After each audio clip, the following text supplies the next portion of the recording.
Timolo na mabindzu swi onhiwile hi nkarhi wa madzolonga no phanga esifundzenikulu swa Gauteng na KwaZulu-Natal. Holobye wa mabindzu na vuvekisi Ibrahim Patel u vula leswaku mintlhontlho leyi nga kona laha tikweni yo fana na ku nga ringanani no pfumaleka ka mintirho hi swin'wana swa leswi nga vanga madzolonga.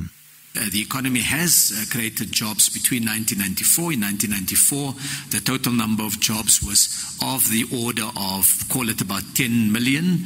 And we now have, at the high point, we had about 16 million. It's come down as a result of the impact of COVID on our economy. Patel uri asuri erivaleni leswaku kuna lava nga kuceteriwa ku sungula madzolonga. The intention was not simply to smash the windows and take goods. The water sprinkler system was deactivated.